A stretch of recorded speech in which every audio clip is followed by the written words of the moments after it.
We all know India's performance in the Valorant's international circuit has been a rather underwhelming topic. Until the franchise league came out, our best position was 7th, 8th back in 2021, and to compete in the international leagues, we needed multi-region players. Even after all that happened, Riot continues to pour in their efforts to uplift the Indian Valorant scene. Why? India's Valorant scene has been one of the most loved, passion-filled and fan-fueled ones we've seen for any region. Hardcore content creators, casual ones, players, etc. All of them get a lot of love, and the game itself was welcomed into the country harder than any other PC game we've seen, even CSGO. But the esports scene... Hot and heavy from the side of Velocity. Lucy and Delirion getting right to Ace and Co down, but Rettler is going to trade back with a pick onto Deadly too. Already Velocity are having a bit of a rough time here, and there we... Good positioning, but everybody is hounding him in, and SK Rossi already at his position, and that's going to be... Oh my god! Oh no! Not yet! Not yet! Not yet! He's got the ultimate! He's got the ultimate. He's going to be swimming inside of this one, black and blue, and all they really have to do is come together, but they're not! What are you doing, Hellranger? 1 versus 1, 5k. He still has it in him, and he spots out the Hellranger as he drops down. Lineup. It takes out RZK. Oh! Tries to go for a turret instead, and then the swing out from Bleed. It's not been the best of shouts. Even after seeing teams as big as Velocity Gaming fall apart, Global Esports move to the International League leaving India, which all caused the viewership to take a big hit, Riot continues to fuel the Indian scene and use their powers to make it grow. What exactly is the reason for this? Let's find out and let's take a closer look. When we started seeing the rise of teams like Velocity Gaming, Global Esports, Orangutan, Enigma and their rivalries, it showed great potential that gave everyone a spark of hope that maybe this would finally be India's break at the international level in esports. But unfortunately, it wasn't the case. India's best ever placement came by the hands and still is by the hands of Global Esports in 2021 in the APAC LCQ, and also by being currently present as the only Indian team in the international leagues of VCT Pacific. But all that was something we still all knew anyway, because taking that international glory would take a little bit of time, but we were just hoping that it would happen sooner rather than later. But domestically, it was flourishing. Insanity. Everyone who was watching Indian Valorant by the end of 2020 was devoted to it. You could see that there were staggering numbers being produced by these tournaments, which were even brought in by some of the third-party events that we couldn't be imagining about. And no, I'm not exaggerating. Just to show you how much it's changed, let's compare the numbers from 2021, 2022 and 2023 to show you what exactly has been going on. Let's take official events into account. VCC 2021, when it first started, the semi-finals of both Hindi and English on YouTube had a total of 1.14 million view count. The finals of both Hindi and English had a total view count of 929k views. In 2022, the VCC had a grand final view count of 477k across both Hindi and English, and the semi-finals had a view count of 896k, both Hindi and English, and both semi-finals combined. In 2023, the VCL of South Asia had its Hindi stream running on LOCO. So I've only taken the LOCO figures for this particular tournament, where the VCC Grand Finals of 2023 had a total view count of Hindi plus English of just 108k, and the semi-finals had a total view count of 71k. The graph went from a huge peak to a slight decline to a massive decline. But let's take a look at another event, another official event, which is the TEC off-season, which happened just recently, and compare that to their 2022 off-season. In 23, the grand final of the TEC off-season had a total viewership of 31,000 views. The decider finals had 18,000 views, and the upper bracket finals had 28k views. Compare that to TEC off-season 2022, where SEA teams were also involved. The semi-finals had over 220k views, and the final itself had 101k views. If you add all three figures of the TEC off-season that I quoted to you, they still wouldn't make up for even one semi-final of the TEC off-season 2022 views. Let alone that, you add up those three, You're going to be surprised to know that the TC off-season 2022 day 1 round of 64 had more views than all 3 of the 2023 off-season TC Grand Finals, Decider Final and Upper Finals combined views. Yes, the round of 64 day 1 of TC 2022 off-season had 116k views. It is heartbreaking. Now, this is very, very concerning because the viewership has dropped massively and we all know it, and even Riot knows it. Hell, even a random third-party event like Amazon Prime Day Festival Tournament, which was held in 2021, where we had the grand finals, I believe, between Enigma Gaming and F1 LS back in the day when they existed. The grand finals had 52k views and the semi-finals had 95 across both semi-finals.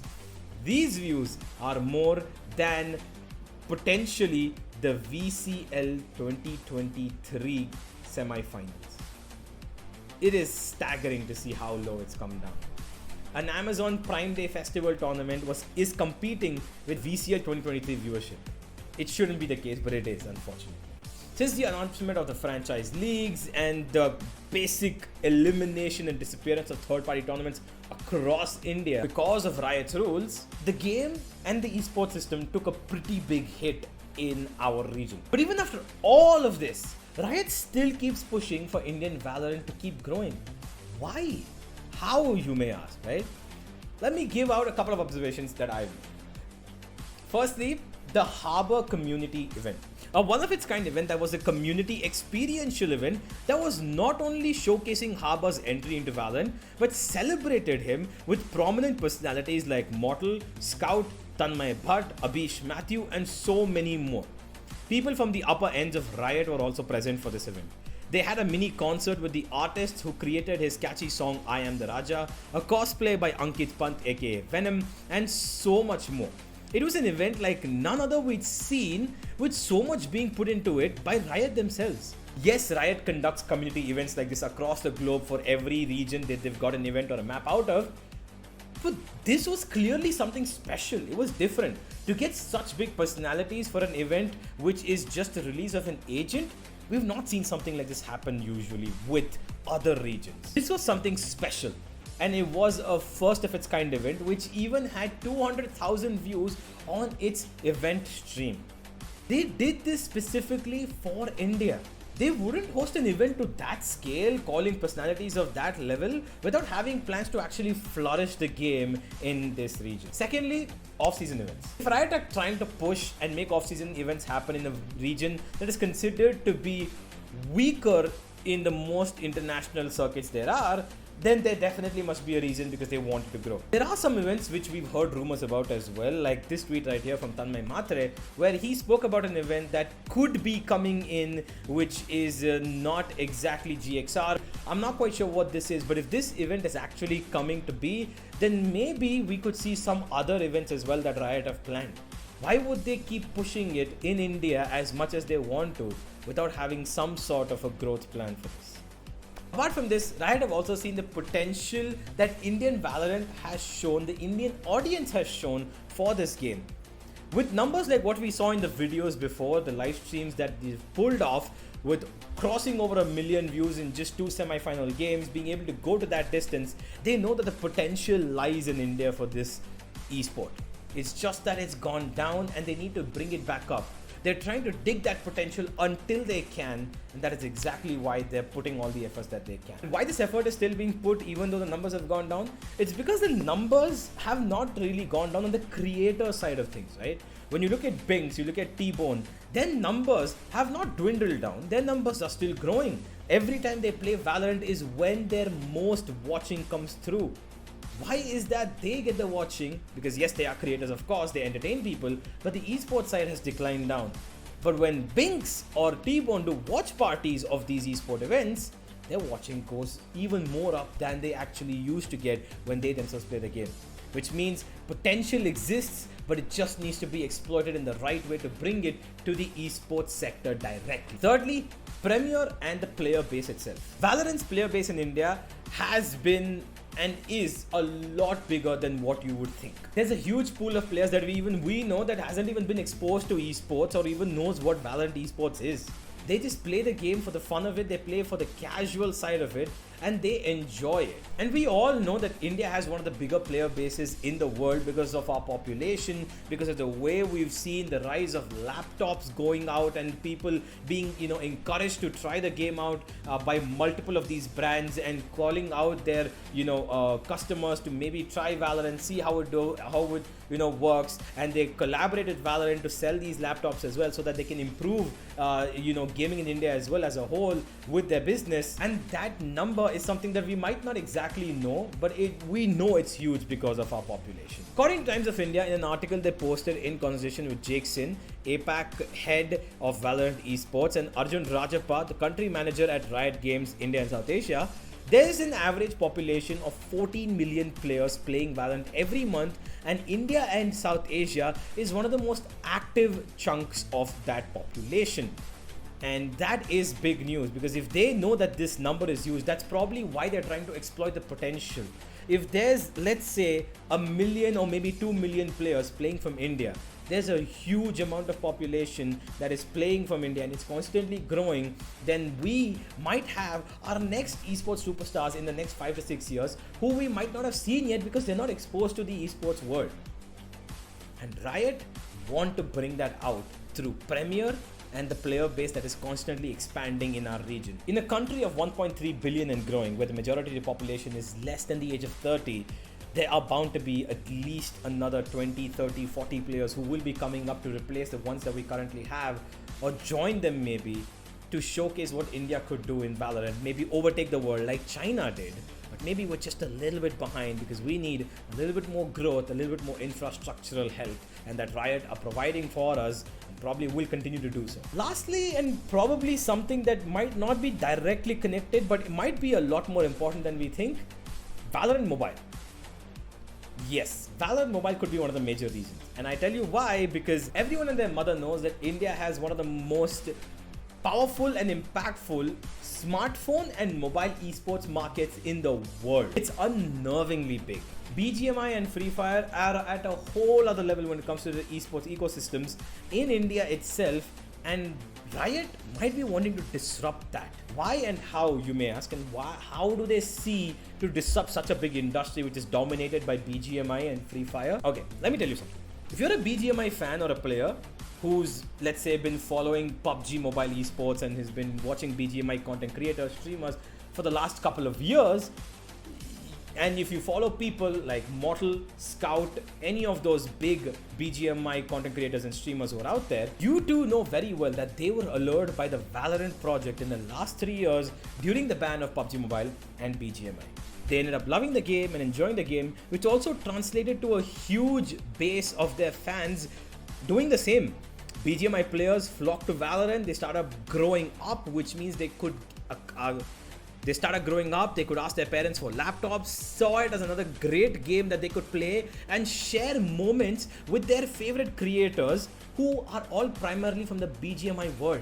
So when these creators came from the BGMI universe to the Valorant universe, they brought their viewership and their fan base along with them, which actually populated Valorant a lot more than you would think. And if you notice one more thing, these creators are there in almost every Valorant LAN, almost every Riot sponsored or Riot, executed event, and they are there to promote the game itself. They might be Riot's way of showing to the Indian mobile esports crowd that Valorant is coming to your fingertips. It's going to be made as accessible as possible and giving an entire country's perspective a whole new esport to dig their fingers in. Yes, it's a 5v5 and it's very different from the current normal theme of Battle Royale that everybody loves in this country. But think about it. People who love Valorant, who came from BGMI, will continue to love Valorant if it maybe ends up on their fingertips, right? It's something that BGMI tier 2 players or tier 3 players who might not be able to do as well could end up thinking of as a career prospect and help Riot in that way to build that esport in India. Imagine how many people would just try it out and find out that they're actually good at it the minute it's just in your hands. It's an app. You download it, you try it for fun, and if you find out you're good at it and if you continue to play it, you never know where you could be in Valorant Mobile, right? Riot's biggest Valorant Mobile market is very clearly the Southeast Asian region and India. And that could be one of the reasons why I think they could be pushing Valorant right now so hard in the region, because they want to keep the fire of Valorant alive for both PC and when time comes to it, mobile as well. They want the PC ecosystem to grow as well, don't get me wrong. If you look at the Riot heads of India, they keep trying to push Valorant so that our players could do something great on the international level. And trust me, I want it, Riot heads want it, everybody who's involved in the ecosystem of the PC esports in Valorant want it. They want a super team to come out of India and do something amazing.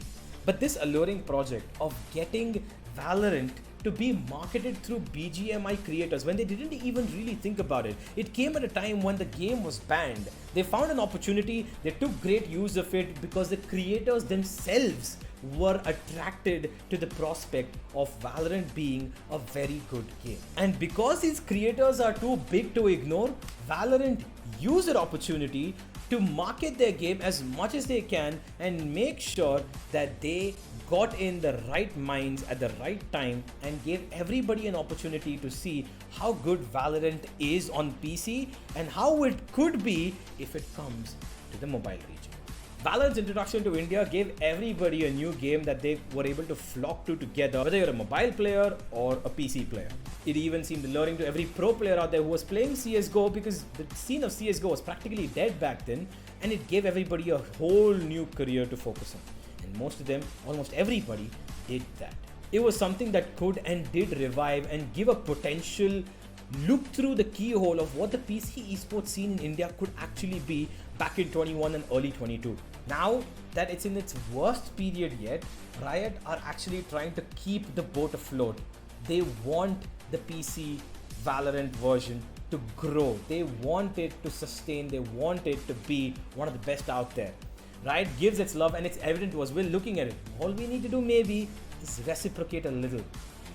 Yes, there's no Velocity Gaming. Yes, there's no global esports in our domestic system, but there are teams which are still trying to do their best. Maybe in the next 5 years, we could see some other team come up with brand new players who could represent India on the international level and actually make something of themselves and their country. It isn't quick, it isn't immediate, ladies and gentlemen, but it is something. These were my thoughts and my observations that I made by looking at a couple of articles, videos, and other things that I have noticed in the last couple of months and what Riot have been doing in India. What do you think? What are your opinions about what Riot is trying to do? How are they trying to keep the system afloat in India? Can India's Valorant PC scene be uplifted once again? Let me know in the comments down below, and I'll see you guys in the next one.